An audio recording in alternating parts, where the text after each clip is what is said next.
Good morning to all of you. Today we are going to discuss a very important geopolitical event. देखो, हम सबने कभी ना कभी सोचा है ना कि पढ़ेंगे और बाद में अगर फॉरेन जाने की बात आती है तो पहला देश दिमाग में आता है कनाडा।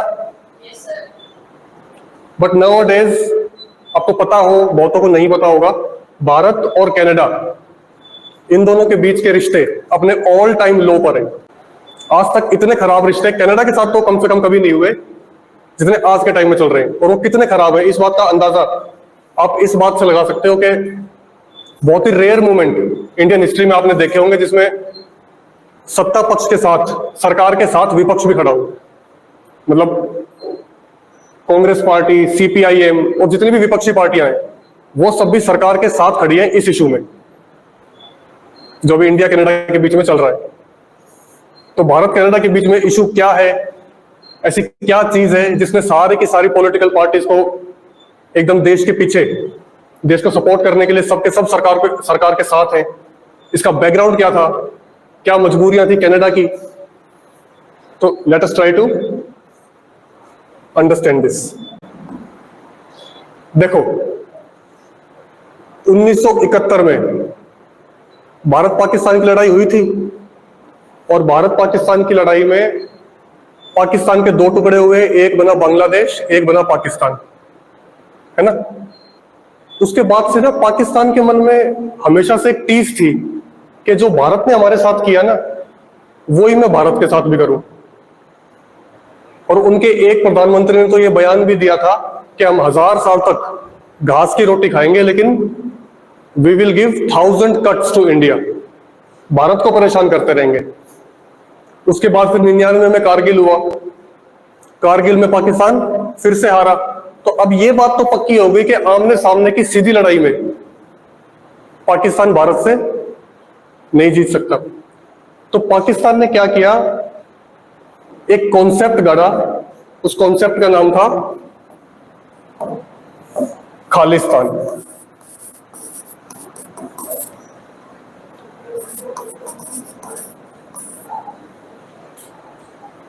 इसमें इन्होंने बहुत पैसा लगाया, फर्जी लोग खड़े किए जो इनसे पैसे मांगते थे, जो पाकिस्तान से फंडेड थे।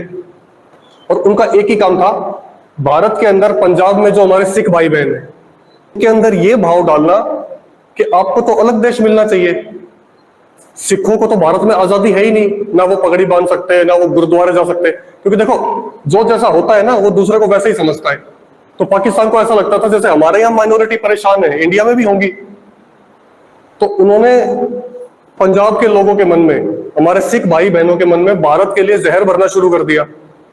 लेकिन ये चीज भारत में बुरी तरह फेल हुई। भारत में कोई भी इनकी बातों में नहीं आया।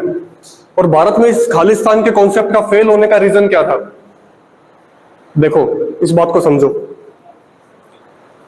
सनातन धर्म या फिर हम लोग हिंदू और सिख, जैसे सूरज में और सूरज की किरणों में कोई फर्क नहीं है, जैसे बर्फ में और बर्फ की ठंडक में कोई फर्क नहीं है, वैसे हिंदुओं में और सिखों में कोई भी फर्क नहीं है। आप जब कभी जाते हो गुरुद्वारे वगैरह में, हम देखते हैं रास्ते में गुरुद्वारा, लंगर भी लगा होता है, कई बार हम सब जाते भी हैं वहां पे। तो क्या आपके मन में कभी आया कि कोई अलग धर्म है? हमारे मन में तो कभी आता ही नहीं। हमको तो ऐसा लगता है कि जैसे हमारा मंदिर ही हो। कभी हम किसी सिख भाई से मिलते हैं, हमको ऐसा लगता ही नहीं कि कोई और है ये। उसी तरीके से कितने सिख लोग हैं जो जगराता भी करते हैं माता का, है ना, जो वृंदावन भी जाते हैं, जो अयोध्या भी जाते हैं। राम मंदिर में कितने लोगों का कंट्रीब्यूशन रहा जो सिख थे, ठीक है। और इतनी बात भी नहीं है, आप जितने भी सिख गुरु उठाओ, जो हमारे सिख गुरु हुए हैं, गुरु नानक देव जी, उनकी माता का नाम क्या था? तृप्ता देवी। पिता का क्या नाम था? कल्याण दास या फिर कालूचंद। वो कहाँ थे? हिंदू परिवार में ही वो पैदा हुए थे। उसके बाद आप अमरदास उठा लो, रामदास उठा लो, जितने भी जो हमारे सिख गुरु हुए सबका जन्म हिंदू परिवारों में ही हुआ है। अगर आप गुरु गोविंद सिंह जी की बात करो तो वो बिहार के पटना में पैदा हुए। अगर आप बंदा सिंह बहादुर की बात करो तो उनका असली नाम था लक्ष्मण दास। तो हिंदू और सिख तो आपस में अलग कर ही नहीं सकते। बिल्कुल भी। बल्कि ऐसा कहा जाता था कि जैसे हिंदू परिवार है तो उसका बड़ा बेटा जो है वो सिख धर्म में जाएगा, क्यों? धर्म की रक्षा करने के लिए।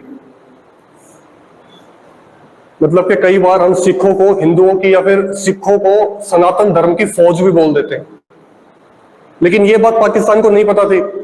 उसको लगा कि इनके यहाँ तो सिख माइनॉरिटी है, हम भड़का देते हैं। तो ये चीज बुरी तरह फेल हुई इंडिया में। कारण आपको समझ में आ गया? एक दूसरा कारण भी था। इन लोगों का यह मानना था कि खालिस्तानी अपना वो देश चाहते हैं जो महाराजा रंजीत सिंह के टाइम पे था।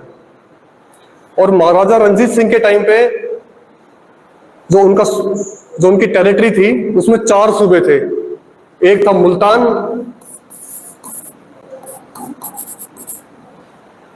एक था कश्मीर, एक पेशावर, एक लाहौर। ठीक है, महाराजा रंजीत सिंह की टेरिटरी में 4 सूबे थे, मुल्तान, पेशावर, लाहौर और कश्मीर।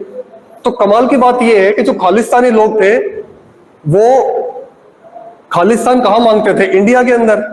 और जिसमें कि रंजीत सिंह की टेरिटरी के 3 हिस्से ये तो पाकिस्तान में है।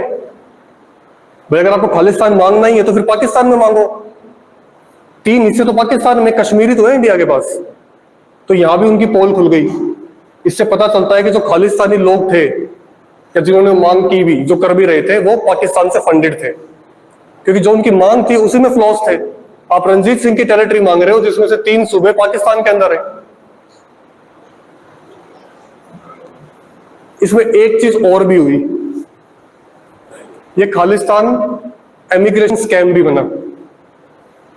देखो कुछ लोग ऐसे होते हैं ना, उनको ना अपने देश की इमेज की चिंता, ना अपनी मातृभूमि की चिंता, वो बस अपना निजी स्वार्थ देखते हैं। और अगर आप कनाडा में जाओगे और कनाडा में अगर आप मेरिट्स के ऊपर जाओगे तो आपको पढ़ना पड़ेगा, वीजा लगवाना पड़ेगा, बहुत टाइम लगेगा।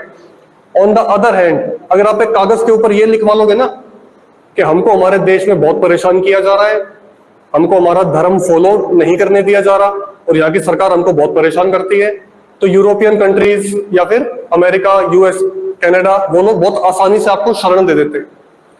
और शरण लेने के बाद कुछ टाइम के बाद आप वहां के सिटीजन बन जाते हो। तो ये इमिग्रेशन स्कैम भी चला। इंडिया के एक एमपी थे, रमनजीत मान उनका नाम था, his name was Simranjeet Singh मान, संगरूर के एमपी थे।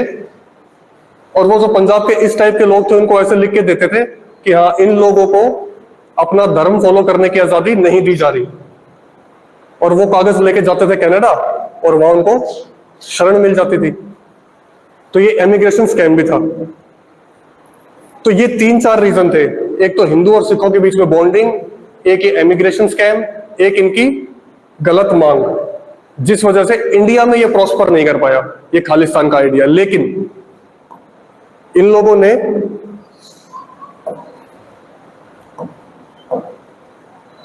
कनाडा के अंदर, जो लोग कनाडा में जाते हैं ना,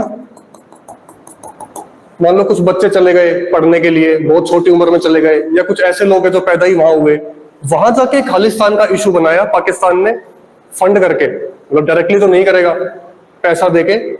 और यहां पे एक कंसिडरेबल अमाउंट ऑफ पॉपुलेशन ऐसी हो गई जो खालिस्तान को सपोर्ट करती है। और इस पॉपुलेशन का क्या काम है? इस पॉपुलेशन का एक ही काम है, किसी भी तरीके से हिंदुओं में और हमारे सिख भाई बहनों में बैर करवाना। और वो ये कैसे करते हैं? कनाडा में किसी मंदिर को तोड़ देंगे, कनाडा में किसी मंदिर को तोड़ देंगे, इनको उम्मीद ये होती है कि फिर भारत में भी लोग रिएक्ट करेंगे और सिखों में और हिंदुओं में बैर भावना बढ़ेगी। लेकिन इनके जो सोच है वो हमेशा नाकामयाब रही। कभी कब क्या करेंगे, वहां पे किसी हिंदू को धर्म के नाम पे पिटाई कर देंगे, उसका भी कोई रिएक्शन नहीं आता। कभी क्या करेंगे, प्लेबिसाइड करवाएंगे कि हमको एक अलग धर्म चाहिए। वहां पे वोट कौन करते हैं? खुद ही वोट करते हैं ये, और कोई दूसरा वोट करने ना। इंटरनेशनल लेवल पे इनको कोई पूछता, ना इनकी कोई इज्जत। तो किसी भी तरीके से इंटरनेशनल लेवल पर लोगों का ध्यान खींचने के लिए कुछ ना कुछ हरकत करते रहेंगे। और उनका एक ही मकसद है, अंतरराष्ट्रीय स्तर पर भारत की छवि को गिराना।